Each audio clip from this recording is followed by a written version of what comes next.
మరి రాజేష్ ఎందుకు ఏడుస్తున్నావు చెప్పు నాకు. ఎందుకు ఏడుస్తున్నావు?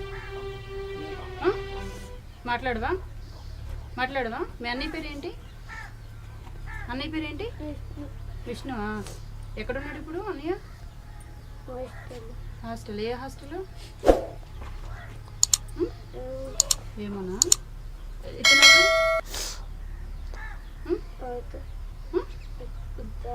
ఈ తాత ఏం పేరు? తాతయ్య పేరు చంద్రయ్య. ఎందుకు ఏడుస్తున్నావు నువ్వు? ఎందుకు ఏడుస్తున్నాడు తాతయ్య? చంద్రయ్య తాత నేను చచ్చిపోతా అని చెప్పిన. ఎవరు చచ్చిపోతారు? నేనే చచ్చిపోతా. దేనికి చచ్చిపోవడం? ఎంత కంచాల నీకంటే మొక్కలు నొప్పులు లేచినాయి పెట్టాము. నేను లేచేటట్లేదు, కష్టం చేస్తలేదు, వాళ్ళకి పెడతట్లేదు. అంత గురించి చెప్పిన. వీళ్ళమ్మ ఏది?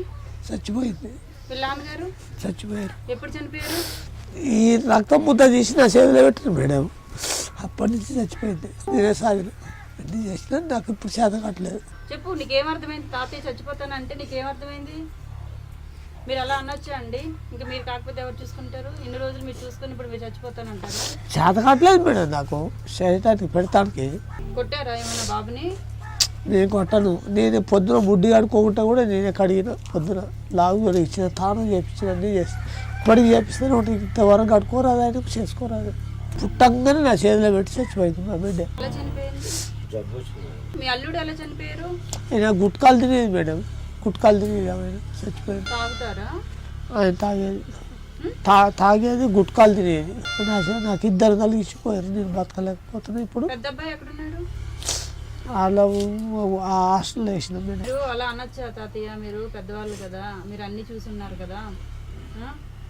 మీరే లేకపోతే మరి ఈ పిల్లలకి ఎవరు దిక్కుంటారు? అదే ఏడుస్తున్నాడు పొద్దు నుంచి. మీకు బాధలు ఉండొచ్చు, మీరు ఉన్నంత వరకు కాళ్ళు కదలిస్తలేదు మేడం. నాకు అసలు పని చేస్తాను చేత కావట్లేదు. అసలు తాగి చచ్చిపోదాం అనుకున్నది. ఏం తాగి? ఏదో ఒకటి తాగి చచ్చిపోతే అయిపోతుంది. ఇప్పుడు ఒకళ్ళు చూసుకుంటారు కదా. ఎవరు చూసుకుంటారు? మరి ఎవరన్నా చూసుకొని ఇక నేను ఇంతలోతు కొడుకు, ఇంతలోతు పిల్లగాని చేసిన పుట్టిన కానిచ్చి ఇక ఇప్పుడు బతకలేడా? ఎవరంటే ఒకళ్ళు చూసుకుంటారు కదా. నాకు రాజేష్, నీకు వయసు ఎంత నాన్న? ఎంత ఏజ్ నీది? ఎన్ని ఇయర్స్ నీకు? చెప్పు మేడం, చెప్పమ్మా. నేను చచ్చిపోలేరా? వీళ్ళ గురించి బతుకుతున్నాను మేడం. నేను తల్లి పిల్లలు అట్లా నా పానవరాళ్ళు చూసుకుంటాను బతుకుతున్నాను. లేకుంటే ఎప్పుడో చదువుంది. నెత్తురు ముద్దని చేసి నా చేతిలో పెడితే నీ ఉన్నట్టుంది నా బిడ్డ. బొంగరం ఉన్నట్టుండే నా బిడ్డ. ఎవరన్నా తెలీదా? ఎవరెవరు నీకు తెలీదా? చెప్పు రాజేష్, ఎవరు?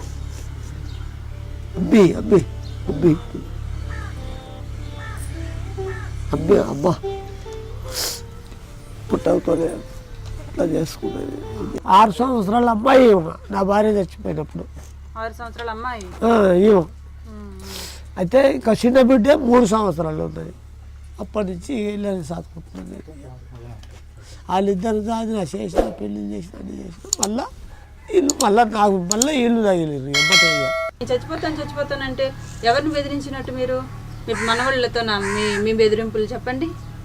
వీళ్ళకేం అర్థం అవుతుంది? వీళ్ళేమేం చేయగలుగుతారా మిమ్మల్ని? చచ్చిపోతానంటే చూస్తే ఏడుస్తారు తప్ప ఏం చేయలేరు కదా. నీ వల్ల ఏడుస్తున్నారు. చూడు, నువ్వే ఏడిపిస్తున్నావు. కన్నలే ఒక్క మాట అన్న.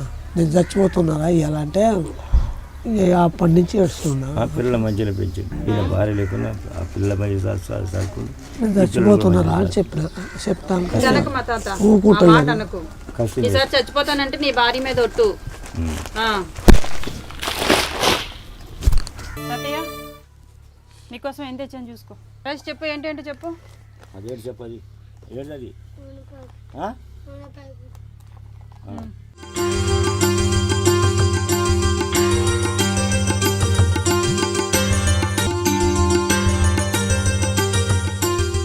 తాత, రాజేష్ డబ్బులు తీసుకోమ్మా. ఎంతో తాతయ్య తాగుతాడు, తాగొద్దని చెప్పు. ఓకే అండి. ఈ అబ్బాయి ఇంటర్మీడియట్ వరకు చదువుకునే పూచి నాదేనండి. నెల కూడా డబ్బులు ఇస్తాను. దేనికంటే మినిమం ఖర్చులకి ఇస్తాను అనమాట. ఇస్తాను.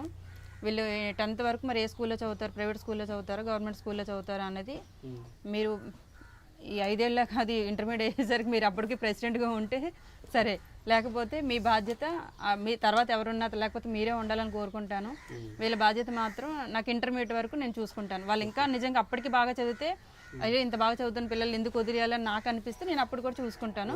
ఇంటర్మీడియట్ వరకు అయితే నేను గ్యారంటీ ఇస్తానండి. రజేష్ నేను వెళ్ళరానా మళ్ళీ రానా? బాగా చదువుకుంటావా మరి? చదువుకుంటాను చెప్పు. మాట్లాడితేనే బాగుంటుంది. మాట్లాడితేనే డబ్బులు వేస్తుంది నెల నెలకు బట్టలకు అవి. సరే అయితే మరి బాయ్.